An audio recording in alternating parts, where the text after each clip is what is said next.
안녕하세요. 저는 올해 33 아이를 기다리고 있는 평범한 여자입니다. 그저 조용하게 가정을 꾸리고 아이를 품고 하루하루를 무탈하게 살아가고 싶었는데요. 어느 날 정말 예상하지 못한 순간에 제 삶이 한 번에 뒤집혀 버렸습니다. 지금부터 그 이야기를 여러분께 천천히 들려드려 보려고 합니다. 그날 아침은 유난히 몸이 더 무겁게 느껴졌습니다. 배가 점점 더 불러오니까 눈을 뜨는 것부터 숨을 고르는 것까지 조심스러워지더라고요.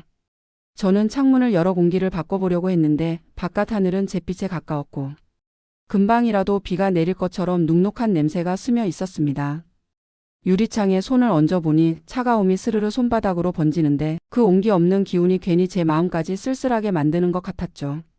오늘은 제발 아무 일 없었으면 좋겠다.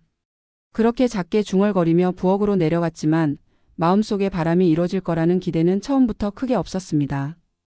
요즘 들어 시어머니와 눈이 마주칠 때마다 어떤 긴장 같은 게 느껴졌거든요. 제가 임신을 해서 움직임이 느려진 게 불편하신 건지 아니면 다른 이유가 있는 건지 알 수는 없었지만 작은 말투 하나, 시선 하나에도 괜히 위축되어 제가 더 조심하고 말게 되는 거죠. 부엌 문을 밀고 들어갔더니 시어머니는 이미 상을 거의 다 차려놓고 계셨습니다. 제가 뭐라도 도와드리고 싶어서 제가 뭐 할 거 있다면 말씀해 주세요 하고 조심스럽게 여쭤봤는데요. 시어머니는 잠깐 제 얼굴을 훑어보시더니 아니야, 너는 그 몸으로 힘들잖아. 이렇게 말씀하시며 고개를 살짝 돌리셨어요. 그 말 자체는 걱정처럼 들릴 수도 있는데 그 말투 속에 안 도와줘도 돼가 아니라 도움이 안 된다는 의미가 묻어 있는 것처럼 느껴졌습니다. 그래서 저는 그저 내하고 목소리를 낮추며 한 발 뒤로 물러났죠. 결혼하고 함께 살면서 자연스럽게 익혀버린 태도 같아요. 괜히 나섰다가 분위기 흐릴까봐 시어머니의 표정 한번 살피고 제 행동을 줄이는 그런 습관이요. 식탁에 앉아 식사를 하는 동안에도 공기는 무겁게 가라앉아 있었습니다. 숟가락이 그릇에 닿는 소리만 유난히 크게 울리고 저는 혹시라도 시어머니가 불편해하실까 그 작은 소리조차 조심하게 되더라고요. 남편은 뒤늦게 나와 잘 먹겠습니다 하고 앉았지만 아침마다 반복되는 이 미묘한 긴장감을 전혀 눈치채지 못하는 듯 했습니다. 어쩌면 알고도 모르는 척 했을까요? 제가 어떤 마음인지 굳이 들여다보려 하지 않는 것일 수도 있고요. 식사를 정리하고 방으로 가서 잠시 쉬려고 했는데 부엌에서 갑자기 서랍을 세게 여는 소리가 들렸습니다. 이어서 시어머니의 목소리가 높아졌고 저는 무슨 일인지 얼른 부엌 쪽으로 향했습니다. 시어머니는 지갑을 손에 들고 계셨고 그 안을 뒤적이며 얼굴이 잔뜩 굳어져 있었습니다. 내가 어제 확실히 넣어둔 돈이 있었는데 이게 없어졌어. 그 목소리에는 놀람보다는 누군가 가져갔다는 확신이 이미 깔려 있었고요. 저는 순간 말문이 막혔습니다. 무슨 돈이 있었는지도 모르고 지갑이 어디 있는지 본 적도 없었으니까요. 그런데 시어머니는 제 표정을 살피는 듯한 눈빛으로 저를 쳐다보셨고 그 짧은 시선 속에 이미 저를 의심하고 있다는 느낌이 강하게 들었습니다. 남편도 부엌으로 들어왔는데 시어머니가 상황을 설명하자 그는 제 얼굴과 시어머니 얼굴을 번갈아 보며 너무 단정적인 결론을 내리지는 않으려는 척했지만 말투 속엔 혹시라도라는 여지가 들어 있었습니다. 어떤 착오가 있었던 건 아닐까? 그가 이렇게 말했을 때 저는 말로 표현하기 어려운 낯선 감정이 밀려왔어요. 남편이 내 편이 아니라는 걸 그 순간 처음 확실히 느꼈거든요. 시어머니는 결국 제 방으로 따라 들어와 서랍과 가방, 제가 모아둔 작은 상자까지 열어보자고 하셨습니다. 임신한 몸으로 방 안을 움직일 때마다 배가 뭉쳐왔지만 저는 억울한 마음을 참아내며 하나하나 열어보였습니다. 당연히 아무것도 나오지 않았고요. 그런데도 시어머니는 고개를 끄덕이며 여기 없으면 다른 데 넣어놨겠지. 이렇게 혼잣말을 하셨습니다. 그 말투에는 제가 아닌 도둑에게 하는 말처럼 들렸고 저는 제 방인데도 제 공간이 아닌 것처럼 숨이 막히더라고요. 남편은 그 상황을 보면서도 선뜻 말리지 못했고 우리 그냥 조금 더 찾아보자. 어머니도 놀라셔서 그러시는 거니까. 그렇게 말하며 시어머니 편을 조심스럽게 거들었습니다. 저는 마음이 무너지는 소리를 들은 것처럼 잠시 말을 잊었습니다. 아, 이 집에서는 내가 어떤 말을 해도 믿어주는 사람이 없구나. 그 사실을 인정해야 하는 게 너무 힘들었어요. 결국 저는 자리에 가만히 앉아있지 못하고 캐리어를 꺼내 옷 몇 벌을 접어넣기 시작했습니다. 움직일 때마다 배가 단단하게 뭉치고 허리 아래쪽이 당겼지만 그 고통보다 마음의 무게가 더 컸습니다. 짐을 싸는 제 손을 보던 남편은 당황한 듯 가까이 와서 왜 그러냐고 물었어요. 하지만 그 눈에는 절박함이나 걱정보다는 왜 이렇게까지 하냐는 답답함이 더 크게 담겨 있었습니다. 그 표정까지 보는 순간 저는 더 이상 이 집에서 제 자리를 지킬 이유를 찾을 수 없더라고요. 현관문 앞에 섰을 때 시어머니는 TV 소리를 낮추고 저를 바라보셨습니다. 말없이 바라만 보고 있었지만 그 눈빛만으로 충분했어요. 내가 나가든 말든 나는 내 결론을 믿겠다. 그런 단단한 확신이 느껴졌습니다. 남편은 제 등을 붙잡으며 잠깐만 진정하라고 했지만 그 손길에서는 저를 지키겠다는 의지가 아니라 그저 상황을 진정시키고 싶다는 피로감 같은 게 느껴졌습니다. 저는 마지막으로 남편의 얼굴을 바라보고 말했습니다. 당신이 정말 나를 믿었다면 이런 일은 없었을 거야. 그 말은 나를 위한 변명도 아니고 남편을 공격하려는 말도 아니었습니다. 그냥 그 순간 제 마음 깊은 곳에 고여있던 진짜 감정이 그대로 흘러나온 말이었어요. 문을 열자 차가운 공기와 함께 잔잔한 비 소리가 들려왔습니다. 비가 내리기 시작한 복도는 서늘했고 공기에는 습한 냄새가 가득했어요. 저는 캐리어 손잡이를 잡고 반대 손으로 배를 감싸 쥐었습니다. 뱃속 아이가 불편한지 살짝 움직이더라고요. 그 작은 움직임이 제 마음을 더 아프게 했습니다. 미안해, 엄마가 지켜줄게. 속으로 조용히 그렇게 말하면서 복도를 천천히 걸어 나갔습니다. 문이 닫히는 소리가 뒤에서 들려왔고 저는 한 번도 뒤돌아보지 않았습니다. 혹시라도 제가 다시 돌아가고 싶은 마음이 들까봐 아니면 그 문이 열리는 모습을 기대하게 될까 봐서요. 비소리는 계속되었고 저는 천천히 건물 1층으로 내려가는 엘리베이터에 올라탔습니다. 그 안에서 드디어 숨이 조금 터져 나오는 것 같았어요.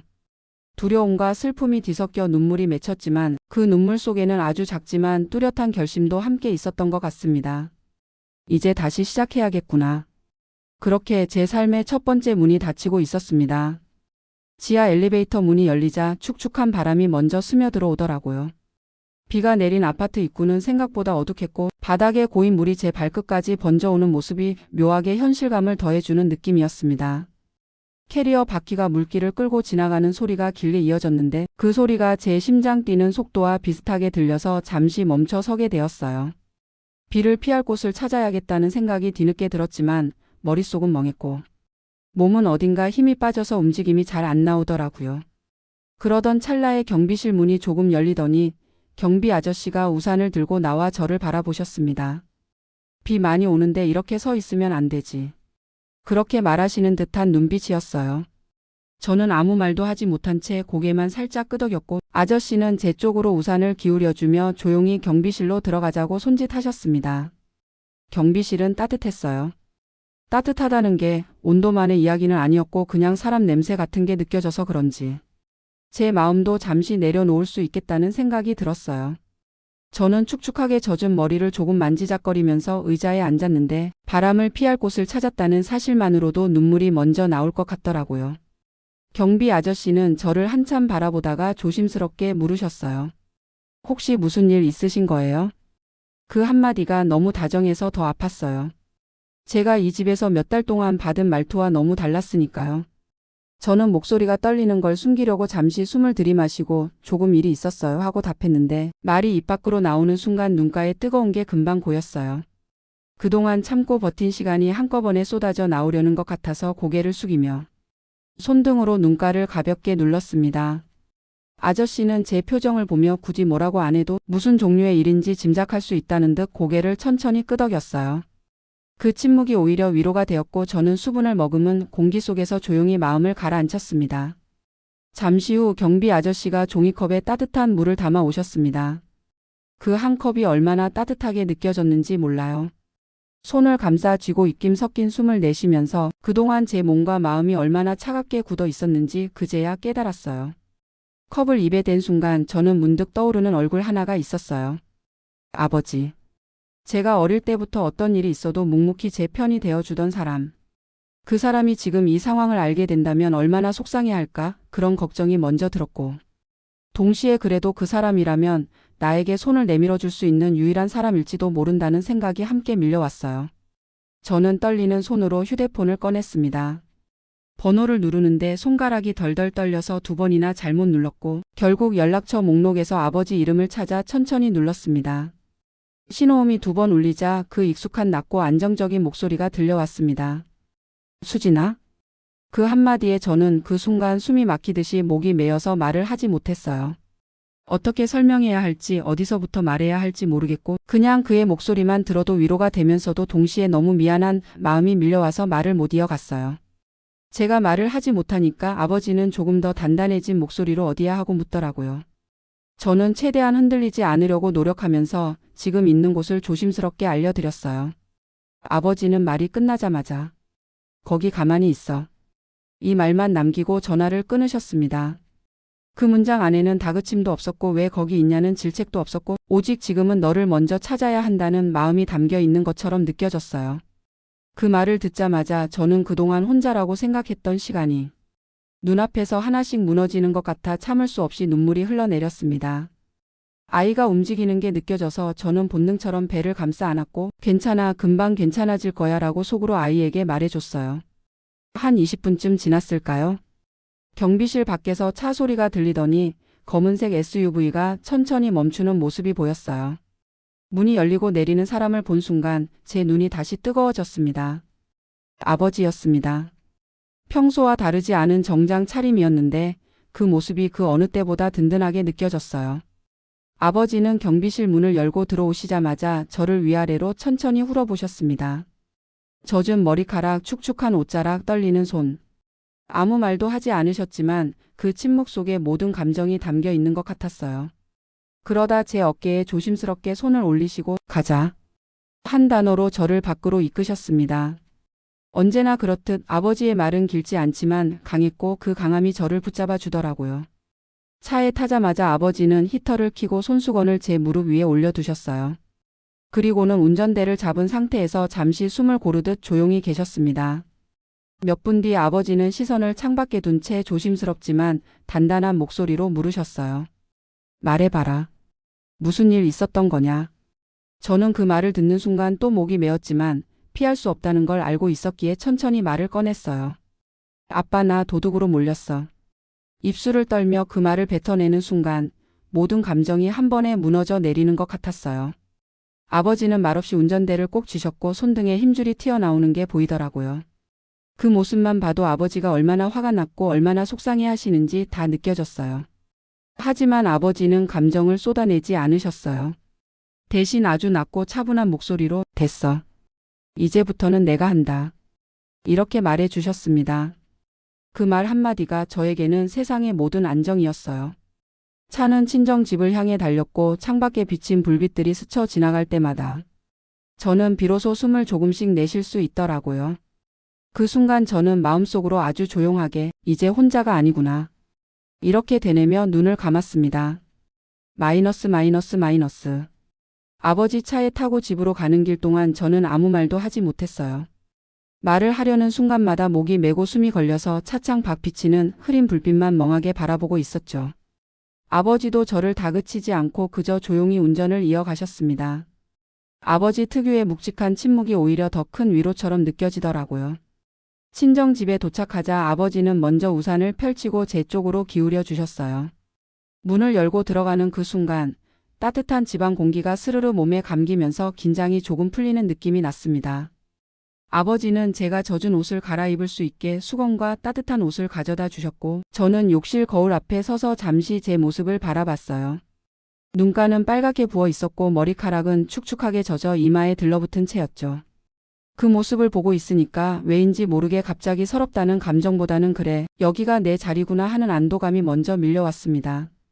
옷을 갈아입고 거실에 나왔더니 아버지는 소파에 앉아 조용히 메모를 하며 무언가 정리하고 계셨어요. 저는 조심스럽게 그의 맞은편에 앉았고 아버지는 펜을 내려놓으며 제 쪽을 보셨습니다. 이제 좀 괜찮냐? 그 한마디를 듣는 순간 또 눈물이 살짝 고이려 했지만 이번에는 겨우 참아냈어요. 울기만 하면 아무 말도 못하게 될 것 같아서요. 아버지는 제 표정을 보더니 목소리를 조금 낮추며 다시 물으셨어요. 천천히 말해보자. 어떤 일이 있었던 거냐? 저는 숨을 크게 들이마시고 나서 아침부터 있었던 일을 차분하게 설명하기 시작했습니다. 시어머니가 지갑을 찾았다며 서랍을 뒤지던 장면, 저를 향한 의심 어린 눈빛, 남편이 그 상황에서 어느 편에도 서지 못한 채 우물쭈물하던 모습, 그리고 결국 제가 짐을 싸고 집을 나온 과정까지. 말을 이어가는 동안 제 목소리는 떨렸지만 아버지는 단 한 번도 말을 끊지 않으셨어요. 고개를 끄덕이며 듣고 있을 뿐이었는데 그 표정 속에서 분노와 안타까움이 동시에 느껴졌습니다. 이야기가 끝나자 아버지는 잠시 깊게 숨을 들이마셨고 두 손을 모아 무릎 위에 올리시더니 말없이 몇 초를 더 생각하셨어요. 그러고는 아주 차분하면서도 단단한 목소리로 말씀하셨습니다. 수진아, 너는 지금 피해자다. 그 말 한마디가 제 심장을 크게 두드리는 것 같았어요. 그동안 저는 내가 뭘 잘못했나? 내가 오해하게 만들었나? 이런 생각만 반복했는데 아버지의 목소리 안에는 그런 의심을 끝내줄 확신이 담겨 있었죠. 아버지는 이어서 차분하게 말했습니다. 저쪽 집에서는 감정적으로만 대응한 거다. 법적으로 따져도 너에게 잘못은 없다. 임신한 사람에게 저런 식으로 행동했다는 것 자체가 이미 용납될 수 없는 일이다. 저는 고개를 끄덕이며 손등으로 살짝 눈물을 훔쳤습니다. 아버지는 소파 옆 서랍에서 얇은 서류철과 노트북을 꺼내 놓더니 본인의 방식대로 상황을 정리하기 시작하셨어요. 저희 집에서는 이런 장면이 익숙하다면 익숙할지도 모르는데요. 아버지는 감정을 흘리기보다 먼저 절차를 세우는 분이셨거든요. 우선 사실관계부터 정확히 정리하자. 아버지는 제게 몇 가지를 다시 확인했습니다. 신체적 접촉이 있었는지, 방을 뒤지던 상황은 정확히 어땠는지, 남편은 어떤 태도였는지, 도난 주장 금액은 얼마인지, 시어머니의 말투와 분위기. 저는 최대한 침착하게 대답했고 아버지는 차분히 모든 내용을 노트에 적어 내려가셨습니다. 그때였어요. 초인종이 울렸습니다. 아버지는 자리를 일어나 문을 열었고 낯선 중년 남자가 서 있었습니다. 정장을 입고 서류 가방을 든 모습이 주변 분위기와 닮아 있었는데 아버지를 보더니 가볍게 고개를 숙이며 인사하더라고요. 아버지는 제게 내가 도움을 요청한 변호사다라고 짧게 소개해 주셨습니다. 변호사는 제게 따뜻한 미소를 지으며 조용히 자리에 앉았고 아버지와 비슷한 방식으로 천천히 질문을 이어갔습니다. 그는 제 감정을 자극하는 질문은 하지 않았고 상황을 정확히 정리하기 위한 것들만 조심스럽게 물어봤어요. 예를 들어 시어머니의 행동이 강압적이었는지, 그 당시 남편은 어떤 표정이었는지, 이 상황이 반복되거나 비슷한 갈등이 있었는지, 이런 내용들이었죠. 변호사는 모든 내용을 들은 뒤에 고개를 끄덕이며 이렇게 말했습니다. 법적으로도 충분히 문제 제기가 가능합니다. 당장은 무리하게 신고하기보다 사실관계 확인 요청과 경고문 발송부터 시작하는 게 좋겠습니다. 아버지 역시 그 의견에 동의했고 둘은 그 자리에서 바로 문서 준비를 시작했습니다. 저는 그런 두 사람을 보면서 마음 한구석에서 어떤 긴장이 풀려나가는 느낌을 받았어요. 아, 나를 대신해서 싸워줄 사람이 있구나. 그 사실이 그렇게나 큰 위안이 될 줄 몰랐습니다. 문서 준비는 생각보다 오래 걸리지 않았어요. 변호사가 초안을 만들고 아버지가 문구 하나하나를 다시 읽어보며 어투를 조정했고 몇 가지 조항을 조금 더 명확하게 추가하자 서면 경고문과 사실 확인 요청문이 완성됐습니다. 그 종이를 보며 저는 묘한 감정이 들었어요. 이걸 받아들고 시어머니는 어떤 얼굴을 하실까? 그 생각이 잠깐 스쳐갔지만 이제는 더 이상 그 반응이 크게 중요하지 않다는 걸 깨달았어요. 제가 지켜야 할 사람은 시어머니도 남편도 아닌 뱃속의 아이와 저 자신이라는 사실을 깨달은 거죠. 다음 날 아침 아버지는 변호사와 함께 시댁으로 직접 문서를 전달하러 가셨습니다. 저는 집에서 기다리며 혹시 아버지가 다치거나 무례한 대우를 받지 않을까 걱정이 조금 됐지만 아버지는 그런 걱정을 할 사람이 아니었어요. 상대방이 누가 되었든 그는 흔들리지 않는 원칙을 가진 분이었으니까요. 2시간이 지나고 아버지가 돌아오셨습니다. 현관문이 열리는 소리를 듣는 순간 저는 자리에서 벌떡 일어나 문 쪽으로 다가갔어요. 아버지는 의외로 담담한 얼굴이었고 외투에서 빗물이 떨어지는 걸 털어내며 말씀하셨어요. 문서 전달했다. 그 말투에는 감정이 별로 없었지만 그 짧은 말 속에 모든 상황이 담겨 있는 것 같았어요. 아버지 말씀으로는 시어머니가 문서를 받아들고 당황한 기색이 역력했다고 합니다. 남편은 어머니 뒤에서 아무 말도 못하고 서 있었다고 하고요. 두 사람 모두 문서를 받는 걸 거절하지는 못했고 그냥 억지로 받는 정도였다고 하셨어요. 아버지는 코트를 벗으며 천천히 말을 이어갔습니다. 반응을 보아하니 거기서 먼저 연락 올 거다. 너는 아무 걱정하지 마라. 저는 그 말을 듣는 순간 정말 오랜만에 깊은 숨을 들이마실 수 있었습니다. 처음으로 지켜지고 있다는 감각을 느꼈어요. 그날 밤 저는 잠자리에 누워 천천히 배를 쓰다듬었습니다. 아이가 제 손바닥 아래서 작게 움직이더라고요. 저는 아이에게 조용히 말했습니다. 괜찮아. 이제 엄마가 너 지켜줄게요. 그리고 그렇게 긴 하루가 마무리되었습니다. 새로운 싸움이 막 시작된 날이기도 했지만 동시에 제 삶에서 처음으로 제 편을 다시 찾은 날이었어요. 아버지가 시댁에 문서를 전달하고 돌아오신 다음 날부터 집안의 공기가 조금 달라졌습니다. 큰 소리로 싸운 것도 아니고 연락이 폭주한 것도 아닌데 마음속 어디에서는 이미 뭔가 끊어져 버린 것 같은 묘한 정적이 깔려 있었어요. 사람 마음이 한번 뒤집히면 그 전과 똑같은 풍경을 보고 있어도 느낌이 전혀 달라지잖아요. 딱 그런 상태였습니다. 휴대폰은 평소보다 조금 멀리 두고 있었어요. 혹시 울릴까봐 신경이 쓰이면서도 또 울리면 어떻게 받아야 할지. 겁이 나서 그냥 테이블 끝에 뒤집어 놓은 채로 바라보지 않으려고 했었죠. 제 머릿속은 시댁 쪽에서 어떤 반응을 보일지에 대한 걱정과 그들 반응에 제 마음이 다시 흔들리지 않을까 하는 두려움으로 복잡해져 있었어요. 그렇게 하루가 지나고 이틀째 되는 오후였어요. 휴대폰이 갑자기 짧게 떨리며 벨이 울렸고 화면에 뜬 남편 이름이 눈에 들어오는 순간 심장이 덜컥하고 내려앉았습니다. 하지만 전과 달리 급하게 받지는 않았어요. 깊게 숨을 들이마시고 떨리는 손을 꾹 눌러 잡은 뒤 천천히 통화 버튼을 눌렀습니다. 전화 너머의 목소리는 익숙했지만 평소와는 다른 조심스러움이 묻어 있었습니다. 지금 괜찮아? 그 한마디가 제 안에 켜켜이 쌓였던 감정을 다 파악하기는커녕 마치 이를 빨리 정리하고 싶어하는 뉘앙스로 들려서 마음이 조금 더 내려앉았어요. 저는 딱 필요한 말만 했습니다. 응. 아빠랑 있어. 그 말이 끝나고 잠시 침묵이 이어졌고 남편은 약간 숨소리를 고르면서 문서 이야기를 꺼냈습니다. 어제 아버님 오셨어. 변호사분이랑 같이 서류 받았어. 이미 알고 있는 내용이었지만 남편이 스스로 말하는 걸 듣자 왠지 모르게 상황이 현실로 더 또렷하게 느껴졌습니다. 저는 짧게 그래라고만 답했어요. 그 뒤로 남편은 조심스레 말을 이어갔습니다. 엄마가 많이 놀랐어. 평생 처음 보는 표정이더라. 그렇게까지 할 일인지 모르겠다고 하긴 했는데 솔직히 말하면 나도 좀 무서웠어. 이게 진짜 이렇게까지 커질 줄은 몰랐거든.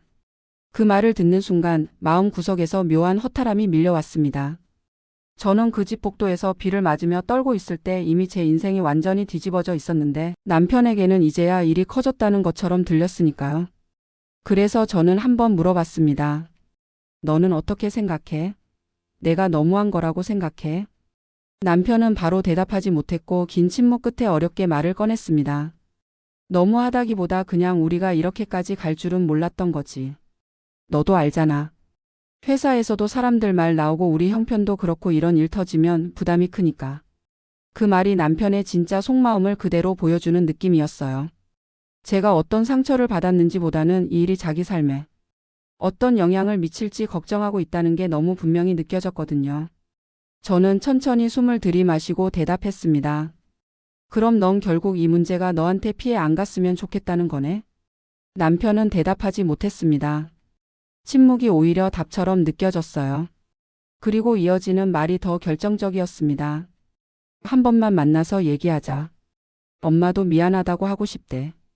그냥 감정이 앞서서 그런 거라고 조금만 풀어주면 안 되겠어? 서류 같은 건 너무 세게 간 것 같기도 하고. 그 말을 들었을 때 저는 제 안에서 어떤 단단한 선이 천천히 그어지는 걸 느꼈습니다. 이 전화를 건 이유가 결국 제 감정을 묻기 위함이 아니라 문제를 축소시키거나 조정하기 위한 협상이라는 게 너무 명확하게 느껴졌거든요. 나중에 생각해 볼게. 지금은 얘기할 준비가 안 돼. 저는 그렇게 짧게 말하고 전화를 끊었습니다. 통화를 마치자마자 손끝이 떨리고 가슴이 쪼여오는 느낌이 났습니다. 하지만 그 감정은 예전처럼 두려움이나 미련에서 오는 것이 아니라 오히려 제가 무엇을 선택해야 하는지 조금은 명확해지는 과정처럼 느껴졌어요. 그날 저녁 아버지에게 통화 내용을 말씀드렸습니다. 아버지는 조용히 듣고 난 뒤 짧지만 굵은 목소리로 말씀하셨습니다. 내 마음이 먼저다. 누구도 내 감정보다 앞설 수 없다. 그리고 이어서 덧붙이셨죠. 한번 무너진 신뢰를 다시 세우는 일은 생각보다 훨씬 어렵다. 그 부분만 잊지 마라. 아버지의 말은 절대 강요가 아니었고 제가 스스로 선택해야 한다는 메시지였어요. 그 말 속에는 지금 내가 어떤 선택을 하든 나는 내 편이다라는 확신이 담겨 있어서 그걸 듣는 순간 저는 마음 한쪽이 스르르 풀리는 느낌이 들었습니다. 며칠이 지나면서 시댁 쪽 소식이 여기저기서 들려오기 시작했습니다. 시어머니는 지인들에게 전화를 돌리며 집안일로 괜히 일이 커졌다거나 며느리가 예민해서 변호사까지 끌어온 상황이라고 말하고 다닌다는 얘기가 들렸고 일부는 상황을 축소시키려는 모습이었어요. 그렇게 떠도는 이야기들을 들을 때마다 마음이 조금씩 더 차갑게 굳어졌습니다. 정말 진심으로 미안한 사람이었다면 그 어떤 포장보다 먼저 제게 사과했겠죠. 하지만 그쪽이 선택한 방향은 늘 그랬듯 체면과 명분이었어요. 남편 상황도 점점 안 좋아지고 있었습니다. 회사에서 계속 눈치를 받고 결국 상사가 불러 가정사부터 정리하는 게 좋다는 말을 들었다고 하더군요. 저는 그 말을 듣고도 크게 흔들리지 않았습니다. 그가 겪는 어려움이 안타깝긴 했지만 그 어려움의 일부는 결국 남편이 스스로 초래한 것이었으니까요. 그리고 어느 날 밤 저는 스스로에게 계속 묻던 질문과 마주하게 됐습니다. 이 사람이 아이 아빠라는 이유만으로 다시 돌아갈 수 있을까? 이 사람이 나를 지켜주지도 못했는데 이 집이 나와 아이가 살아가기에 안전한 곳일까? 오래 생각하지 않아도 답은 이미 제 마음에 있었어요. 그날 밤 아버지가 제 방에 들르셨습니다. 제가 노트에 생각을 적어 놓은 걸 보셨는지 제 옆에 앉아 조용히 물으셨어요. 너는 앞으로 어떻게 하고 싶은지 조금은 정리가 되냐? 저는 한참을 바라보다가 조심스럽게 고개를 끄덕였습니다. 그 집으로는 못 돌아갈 것 같아요. 아무리 생각해도 그럴 자신이 없어요. 그 말을 하는 순간 제 목소리는 떨렸지만 그 떨림 안에 확신이 있었습니다. 아버지는 제 손등에 손을 올리며 말없이 고개를 끄덕이셨습니다. 그 짧은 동작이 그 어떤 말보다 더 큰 위로로 다가왔어요. 침대에 누워 배를 쓰다듬고 아이의 작은 움직임을 느끼면서 저는 아주 조용히 속삭였습니다. 엄마가 지켜줄게요. 우리 둘은 이제부터 다른 길로 가볼게요. 그 순간 저는 깨달았어요. 이제 정말로 제 삶이 이전으로 돌아갈 수 없다는 걸. 그 사실이 슬프기보다 오히려 마음을 단단하게 만들어주는 것 같았습니다. 어쩌면 이 선택이 제게 주어진 두 번째 기회일 수도 있겠다고. 그렇게 조용히 받아들이게 된 밤이었습니다. 아버지께 제 마음을 처음으로 분명히 말한 그날 이후로 저는 매일 조금씩 마음속 정리를 해나갔습니다. 처음에는 남편과의 관계를 완전히 끝낸다는 생각만으로도 가슴이 꽉 조여오는 것 같았는데요. 시간이 지나면서 오히려 그 조여오던 감정이 서서히 풀리고 있다는 걸 느꼈습니다. 마치 오랫동안 움켜쥐고 있던 실타래를 하나씩 풀어내는 것처럼요. 며칠 동안 남편에게서 연락이 뜸해졌습니다. 아마도 회사 일이며 시댁 반응이며 여러 걱정이 한꺼번에 겹쳐서 그도 정신이 없었을 거예요. 예전 같았으면 남편의 연락이 없는 것만으로도 불안해하고 혹시 나 때문에 더 힘들어진 건 아닐까 걱정했겠지만 지금은 그런 감정이 거의 사라졌다는 게 스스로도 조금 놀라울 정도였습니다. 그렇게 조용한 시간이 이어지던 어느 오후 남편에게서 메시지가 왔습니다. 시간 괜찮으면 나 얘기 좀 하고 싶어. 저는 잠시 고민하다가 아버지와 상의했습니다. 아버지는 제 마음을 묻는 대신 항상처럼 제 선택을 존중해 주셨죠. 내가 괜찮으면 만나고 아니라면 안 만나면 된다. 너를 불편하게 만드는 건 하지 마라. 그 말을 듣고 저는 스스로에게 물었습니다. 지금 내가 이 사람을 만나면 흔들릴까? 아니면 필요한 이야기를 할 준비가 됐을까? 생각보다 답은 명확했습니다. 이제는 눈을 피하지 않고 말할 수 있을 것 같다. 남편과의 만남은 우리 결혼 생활 내내 한 번도 가보지 않았던 근처 카페에서 이루어졌습니다. 문을 열고 들어가자 남편은 창가 자리에 앉아 있었는데 예전에 보던 모습과 달리 어깨가 많이 처져 있었어요. 얼굴도 수척해져 보였고요. 저를 보자마자 금세 일어나 인사를 했는데 어쩐지 그 모습이 낯설었습니다. 막상 그 앞에 앉으니 가슴 깊은 곳에서 여러 감정이 한꺼번에 올라오는 것 같았지만 저는 최대한 침착하게 숨을 고르고 그 감정을 가라앉혔습니다. 와줘서 고마워. 남편은 그렇게 말하며 손에 쥐고 있던 컵을 몇 번이나 뒤집어 보듯 만지작거렸고 잠시 정적이 흐른 뒤 조심스럽게 말문을 열었습니다. 그날 너한테 너무 미안했어. 그 상황에서 내가 뭘 해야 했는지 솔직히 나도 혼란스러웠고. 그는 여러 변명을 섞지 않으려고 노력하는 듯 했지만 말끝마다 나도 그날 당황했다는 의미가 묻어 있었습니다. 저는 그의 말을 끊지 않고 조용히 듣고만 있었어요. 이제 와서 그의 감정을 비난할 마음도 없었고 그저 사실을 있는 그대로 받아들이려고 했습니다. 한참을 말하던 남편은 차마 제 얼굴을 보지 못한 채 손가락 끝으로 테이블을 두드리며 힘겹게 말을 이어갔습니다. 솔직히 말하면 너한테 미안한 마음도 크고 우리 애 생각하면 이대로 끝내는 게 괜히 겁도 나. 근데 너한테 어떤 말을 해야 용서받을 수 있을지 모르겠어. 그 말을 듣는 순간 저는 마음 한쪽이 조금 찢어지는 것처럼 아팠습니다. 하지만 그 아픔은 예전처럼 절망이나 미련에서 오는 게 아니라 이미 끝나가고 있는 관계에 대한 마지막 연민 같은 느낌이었어요. 그래서 저는 천천히 숨을 들이마신 뒤 조용한 목소리로 제 마음을 솔직하게 꺼냈습니다. 나도 너한테 미운 마음만 있는 건 아니야. 그래도 그날 나한테 해준 말들, 나를 바라보던 시선, 그리고 문을 열어주지 않았던 그 순간 그게 아직도 머리에서 떠나지 않아. 나만 옳다는 게 아니고 내가 힘들었다는 것도 이해는 해. 하지만 우리가 다시 이전처럼 돌아갈 수 있을까? 그게 가능할까? 남편은 제 말을 듣자마자 고개를 숙였고 한동안 말이 없었습니다. 그 침묵 속에서 저는 이미 답을 알고 있었어요. 그리고 그 답은 우리가 함께 온 길이 잘못되었다는 뜻이 아니라 그냥 이제 각자 다른 길을 가야 한다는 뜻이었습니다. 남편은 결국 고개를 들고 아주 낮은 목소리로 말했습니다. 그래, 너 말이 맞아. 나도 우리가 예전처럼 다시 웃으며 살 수 있을지 확신이 없어. 그 말이 오히려 전보다 더 큰 안도감으로 다가왔어요. 우리가 서로를 탓하거나 억지로 붙잡는 게 아니라 이 관계의 끝을 서로 인정하는 순간이었으니까요. 그 자리에서 우리는 자연스럽게 이혼 이야기를 꺼냈습니다. 감정이 앞선 말싸움도 없었고 서로를 공격하는 말도 없었어요. 그저 조용히 침착하게. 이제는 놓아줘야 한다. 그 사실을 받아들이는 시간이었습니다. 서류 정리나 필요한 절차는 아버지와 변호사가 도와주기로 했고 남편도 그 부분에는 순순히 따르겠다고 했습니다. 예전 같았으면 남편이 더 강하게 붙잡거나 감정적으로 반응했을지도 모르지만 지금의 그는 이미 많이 지쳐 보였고 저도 마찬가지였어요. 그렇게 카페를 나서며 마지막 인사를 나누던 순간 남편이 아주 조용하게 말했습니다. 정말 미안해. 나중에라도 내가 행복했으면 좋겠다. 저는 그 말을 들으며 고개를 작게 끄덕였어요. 우리 둘 다 행복해야지. 그 말은 미련도 원망도 기대도 아닌 그저 한 사람의 삶이 서로에게서 멀어져 가는 장면을 담담하게 받아들이는 마지막 인사였어요. 며칠 후 이혼 절차는 생각보다 빠르게 진행됐습니다. 제 이름으로 된 도장 하나, 아버지가 준비한 서류, 그리고 변호사의 확인 작업까지 모두 마무리되었고 그렇게 저는 법적으로도 완전히 혼자가 되었습니다. 하지만 이상하게도 혼자가 된 날 밤 저는 오히려 편안하게 잠들 수 있었어요.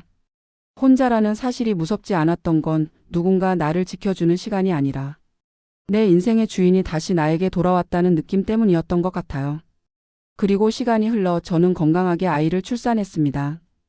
딸아이를 품에 안았던 그 첫날 밤, 작은 호흡 하나하나가 저를 살게 만드는 것처럼 느껴졌어요.